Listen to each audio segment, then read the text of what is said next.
లోకి బావా drugs business చేస్తున్నాడంట.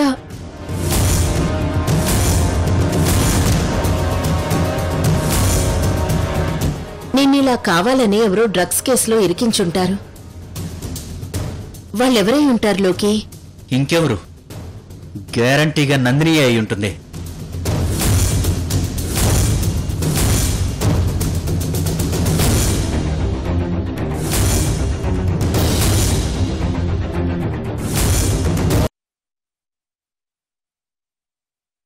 నేనేమైనా నీ పోలీస్ డిపార్ట్మెంట్లో నీ పై అధికారినా నిన్ను సస్పెండ్ చేయడానికి? అలా సస్పెండ్ అయ్యేలా చేశావు. బట్ నీ మీద నాకు కొంచెం కూడా కోపం లేదు. ఎందుకంటే నా ఒంటి మీద కాకి డ్రెస్ లేకపోతేనే నేను నిన్ను ఈజీగా దెబ్బ కొట్టగలను. ఈ లోకి సిన్సియారిటీకి మారు పేరు. నేను డ్రగ్స్ వ్యాపారం చేస్తున్నానని నీలాంటి వేస్ట్ ఫెలోస్ తప్ప ఇంకెవ్వరూ నమ్మరు. నేనిప్పుడు ఫ్రీ అయిపోయాను. ఇప్పుడు నేను లీగల్గా అయినా ఇల్లీగల్గా అయినా ఏదైనా చేయగలను.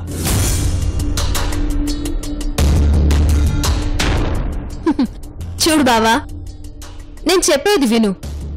మనిద్దరం పెళ్లి చేసుకుని హాయిగా సెటిల్ అయిపోదాం. నేను నిన్ను పెళ్లి చేసుకోవటమా? చూడు, నీ నీడ కూడా నన్ను తాకనివ్వను. అలాగే నా నీడను కూడా నిన్ను తాకనివ్వను. నేను పెళ్లి చేసుకోపోయేది నా రోజీనే. ఏంటి బావా ఇది? నీకు తెలుసు కదా నేను రోజీ గ్రూప్ ఆఫ్ ఇండస్ట్రీస్ ఎండీని అవబోతున్నానని. అలా అని నువ్వనుకుంటే సరిపోతుందా? సరిపోతుంది. సరిపోదు. ఖచ్చితంగా అది జరగదు. జరగనివ్వను. అది నీ వల్ల కాదు. పోసిన పిచ్చి మరదలా, నా ఒంటి మీద కాకి డ్రెస్ ఉండుంటే నువ్వు చెప్పినట్టే అది నా వల్ల కాదు అనుకునేవాణ్ణి. కానీ ఇప్పుడు ఒంటి మీద కాకి డ్రెస్ లేని కామన్ మ్యాన్ అయిపోయాను. నాకు రూల్స్ అండ్ రెగ్యులేషన్స్ లేవు. నీ చైర్కి నట్టులోడు కొట్టే కార్యక్రమాన్ని ఆల్రెడీ మొదలు పెట్టేశాను.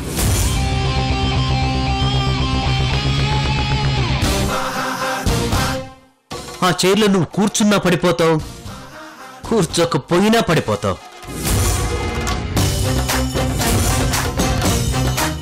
టోటల్గా ఆ చైరే నీకు ఫైర్ అయిపోతుంది. అది నీ వల్ల కాదు బావా.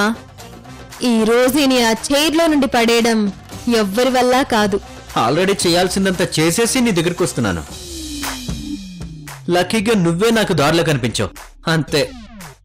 ఒక పని చెయ్యి బావా, నువ్వు నాకు అనుకూలంగా మారిపోవడానికి నీకెన్ని కోట్లు కావాలో చెప్పు, నేనే అరేంజ్ చేస్తాను. హేయ్ హేయ్,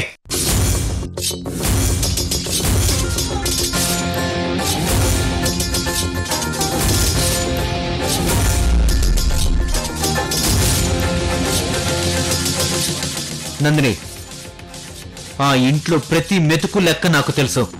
ఎందుకంటే నేను ఆ ఇంట్లో తిన్న ప్రతి మెతుకు మీద వాళ్ళ పేర్లుంటాయి. నేను ఆ ఇంట్లో తిన్నది అన్నం కాదు, ప్రసాదం. ప్రతి మెతుకు ప్రసాదమే.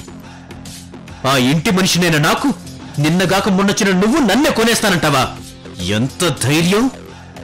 మనిషిని కొట్టమంటే నీకు ఆట అయిపోయింది కదా. జాగ్రత్త, ఓ 100 జాగ్రత్త. రేపు నువ్వు అసలు ఇంట్లో నుంచి బయట అడుగేలా పెడతావో నేను చూస్తాను.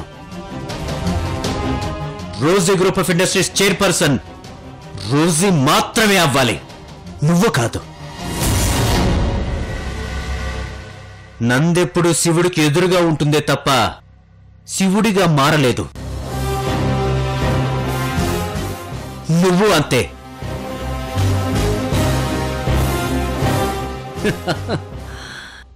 చూడందిని, నువ్వనుకునేవేవి జరగనివ్వను.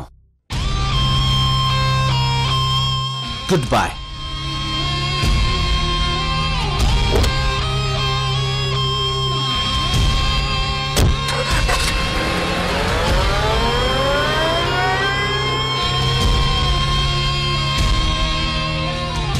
బావేంటి ఇంత కాన్ఫిడెంట్ గా చెప్తున్నాడు? ఇంతకీ ఏం చేస్తాడు? ఏం చేస్తాడేంటి? నా ముందు రోజీ అమ్మమ్ముంది, నా పక్కన రెండు వైపులా దమయంతి విక్రమ్ ఉన్నారు, వెనకాల విజయ్ ఉన్నాడు. ఇంతమంది నాకు అండగా ఉండగా నన్నెవడాపుతాడు? ఎవ్వడి వల్ల కాదు.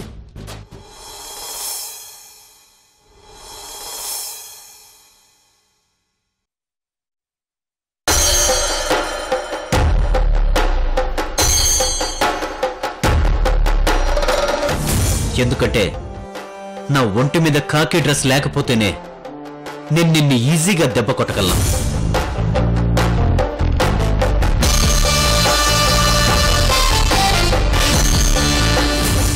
ఆ చైర్లో నువ్వు కూర్చున్నా పడిపోతావు, కూర్చోకపోయినా పడిపోతావు.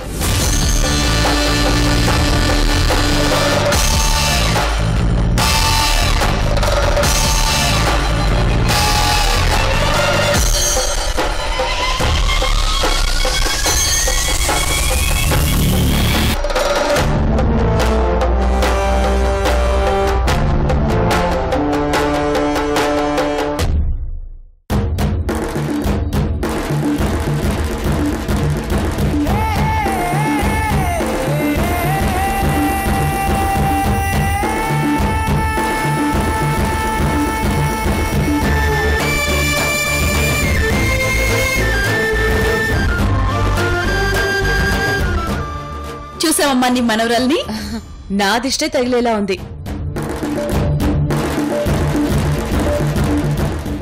ఈ సారీ నీకు కరెక్ట్ గా సూట్ అయింది.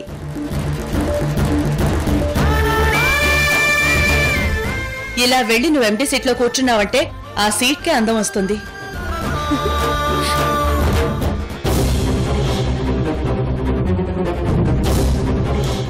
రోజీ, ఏంటి ఆలోచిస్తున్నావు? ఏం లేదు గ్రానీ. సీను, మేడం గుమ్మడికాయ తీసుకురా. వస్తున్నా మేడం. నీకు దిష్టి తీయాలి. మేడం పట్టుకో, వెలిగించు.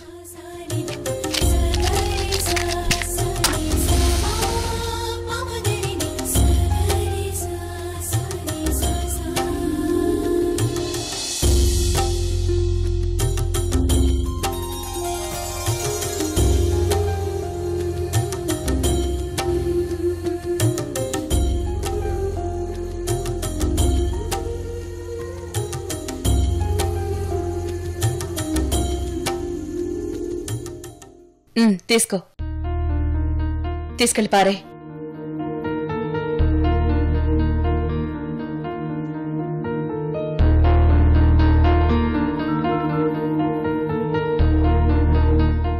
హలో మేనేజర్, మేం బయలుదేరుతున్నాం, అంతా రెడీ చేసేయండి. ఓకే, బయలుదేరదామా? పదండి.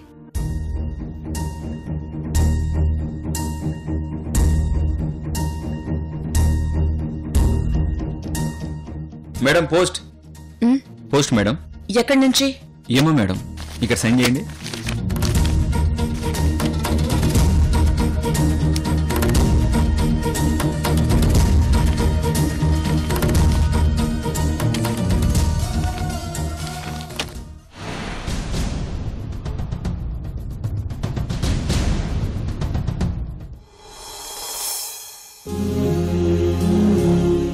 తాతయ్య ఇంకో 2 ఇడ్లీలు వేసుకో. ఈ మధ్య మరీ ఎక్కువ డైటింగ్ చేస్తున్నాం.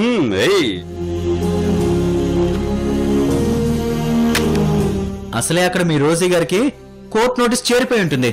ఈ ఆనంద సమయంలో ఇడ్లీలే కాదు 2 వడలు కూడా తిను.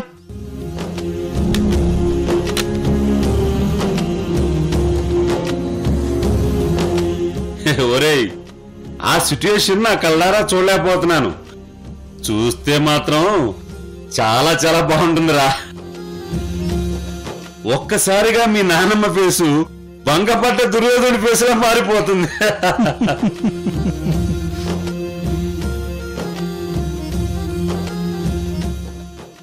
ప్లీజ్ తాతయ్య, అమ్మమ్మని అలా అనుకు. రోజీ, నీకు తెలీదమ్మా, మీ అమ్మమ్మ నువ్వు ఒక్క కోణంలోనే చూసావు, మేము అన్ని కోణాల్లోనూ చూసాం. ఇప్పుడు చూడు అక్కడ నోటీస్ చదివిన మీ అమ్మమ్మ రియాక్షన్ ఎలా ఉంటుందా?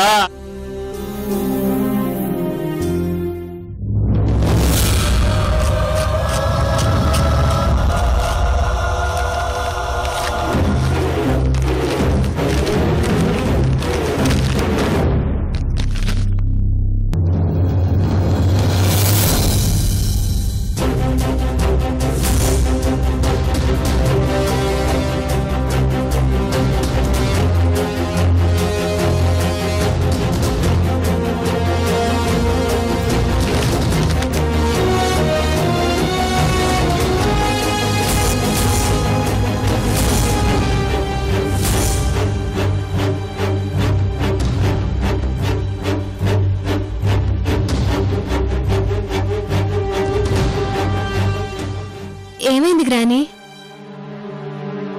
మాట్లాడు వింటమ్మా, ఏమైంది? ఆ నోటీసులో ఏముంది?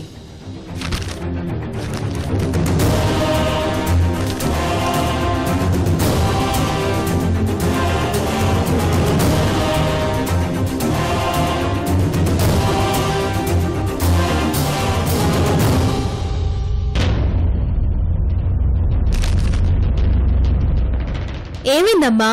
ఆ నోటీసులో ఏముంది? రోజీ అనబడే నువ్వు రోజీ గ్రూప్ ఆఫ్ ఇండస్ట్రీస్ ఎండీగా బాధ్యతలు స్వీకరించడానికి అర్హురాలివి కాదంట.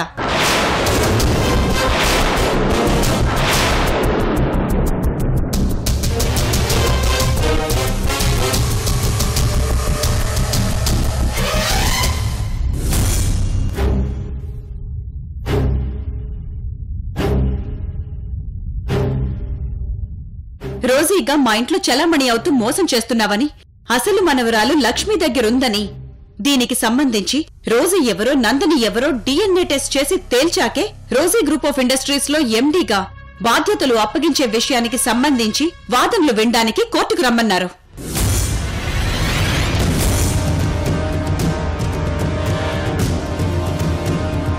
ఏంటమ్మా ఇది? ఈ నోటీస్ ఎవరు పంపుంటారు? ఈ నోటీస్ పంపించింది లక్ష్మో నందినో అయితే నేను పెద్దగా ఫీల్ అయ్యేదాన్ని కాదు. కానీ ఈ నోటీస్ పంపించింది నీ తండ్రి మిస్టర్ చలసాని.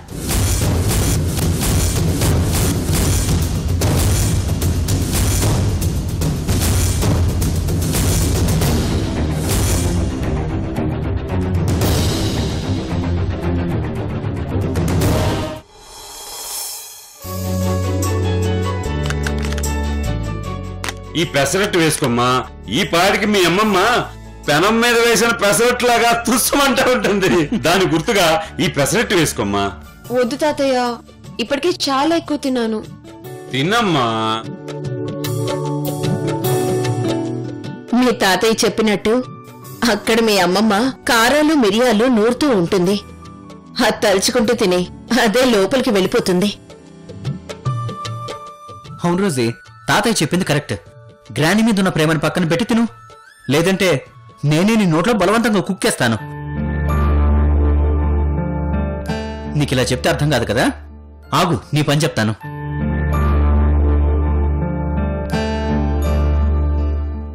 నోరు తెరు, తిను తిను.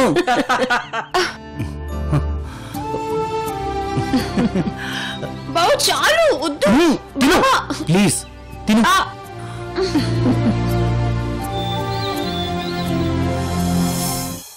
నా రోజుని ఎంటీ సీట్లో కూర్చోబెట్టకూడదని ఇంత కుట్ర పన్నుతుందా ఆ లక్ష్మి?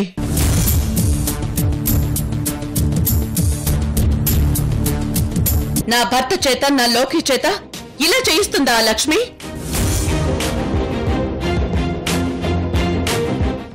ఇప్పుడు ఈ DNA టెస్ట్ జరిగితే నేను దొరికిపోతాను. అప్పుడు నా ప్లాన్స్ అన్ని తలకిందులైపోతాయి. లోకి బావ ఏదో చేస్తాడనుకున్నాను కానీ ఈ రూట్లో వచ్చి నన్ను ఇలా ఇరికిస్తాడని ఎక్స్పెక్ట్ చేయలేదు.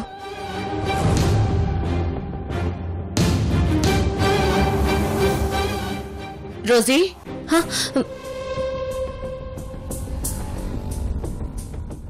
ఏంటి గ్రాని? నువ్వేం టెన్షన్ పడకు రోజీ. టెన్షన్ పడాల్సింది వాళ్ళు. వాళ్ల గొయ్యి వాళ్లే తవ్వుకున్నారు. DNA టెస్ట్లంటూ మనకి మేలు చేసే పనే వాళ్ళు చేస్తున్నారు. ఈ దెబ్బతో నువ్వే రోజీవని వాళ్ళందరికీ తెలుస్తుంది. అప్పుడు మీ తాతయ్య, లోకి వాళ్ళందరూ వచ్చి నీకు సారీ చెప్తారు.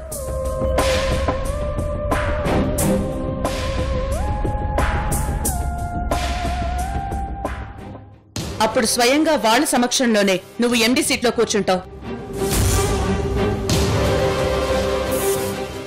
గ్రానీ, అసలు ఈ డిఎన్ఏ టెస్ట్ కి నేను ఒప్పుకోను.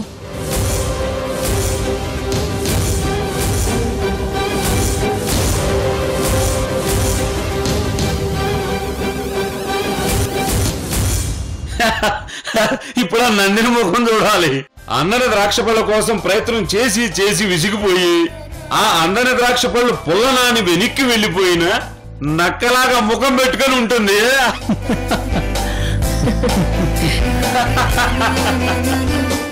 అంతేకాదు, ఈ డిఎన్ఏ టెస్ట్లు చేయడం ఎందుకమ్మమ్మా అంటూ ఆ నందిని రోజీని ఆపడానికి ట్రై చేస్తూనే ఉండుంటుంది. అవును.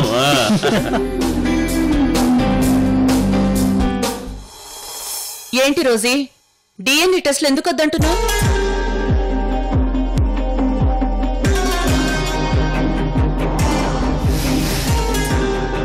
చూడు రోజీ, డిఎన్ఏ టెస్ట్ అని వాళ్ళు చాలా రాంగ్ స్టెప్ వేశారు. అమ్మ చెప్పినట్టు ఇదంతా మన మంచికే జరుగుతుంది. మీరు చెప్పింది కరెక్టే, కానీ నేను మన కంపెనీ పరువు గురించి, గ్రానీ గురించి ఆలోచిస్తున్నాను.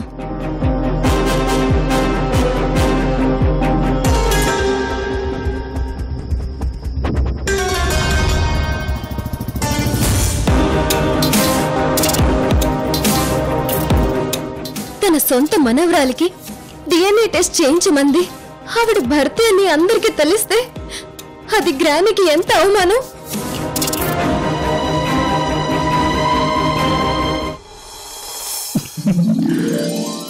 ఇప్పుడు నందిని నటన చాలా పీక్ లెవెల్లో ఉంటుంది.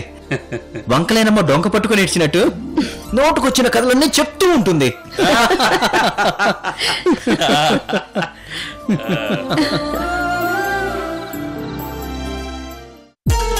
అమ్మా, ఇలాంటివి ఈ రోజు ఎన్నో పడింది. మీ తాతయ్య నుంచి, మీ అజ్జి నుంచి ఎన్నో క్రిటికల్ సిచ్యువేషన్స్ ఎదుర్కొని ఈ రోజు ఎన్నో కోర్టు కేసుల్లో ఇరుక్కుని చివరికి అన్నింట్లోనూ విజయం సాధించింది.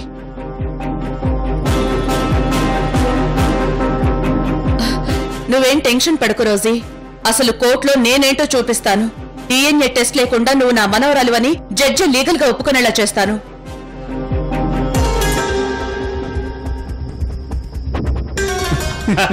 పదండి పదండి, కోర్టు టైం అయిపోయింది. పదండి పదండి. వచ్చే అమ్మా, మన రోజుని ఎండీ చైర్లో కూర్చోపెడుతున్నందుకు నేనెంతో పొంగిపోయాను. కానీ ఇలా కోర్టుకు వెళ్లాల్సి వస్తుంది అనుకోలేదమ్మా. ఈ పాటికి ఎండీ చైర్లో దర్జాగా కూర్చోవాల్సిన నా మనవరాల్ని కోర్టు మెట్లెక్కిస్తున్న వాళ్ళందర్నీ నేను వదిలిపెట్టను.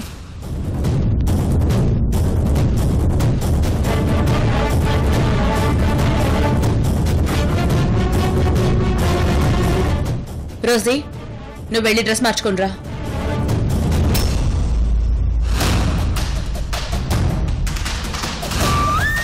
నువ్వింకేం ఆలోచించకు, తొందరగా డ్రెస్ మార్చుకో, కోర్టుకు వెళ్దాం. సరేనమ్మా.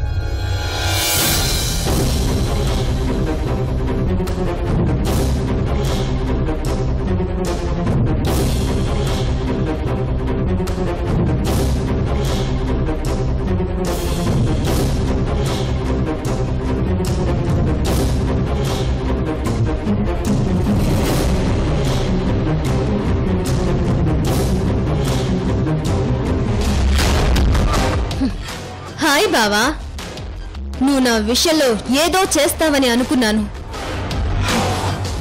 కానీ నా ఊహకి అందరంత పని చేస్తావని నేను ఎక్స్పెక్ట్ చేయలేదు. ఇప్పుడు నేను నీ విషయంలో కొన్ని అనుకోలేని పనులు చేయబోతున్నాను. All the best.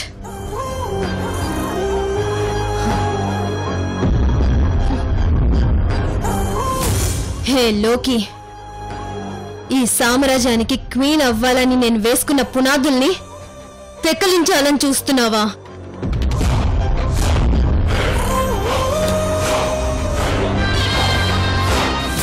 ఈ సీట్ కోసం నా ప్రాణానికి ప్రాణమైన సిద్ధునే దూరం చేసుకున్నాను. ఆఖరికి నిన్ను పెళ్లి చేసుకోవడానికి కూడా రెడీ అయ్యాను. కానీ నా కలలన్నీ నాశనం చేసి డిఎన్ఏ టెస్ట్లో నందిని మాత్రం ఫెయిల్ అయితే నా రియాక్షన్ పడేది ముందు నీ మీదే.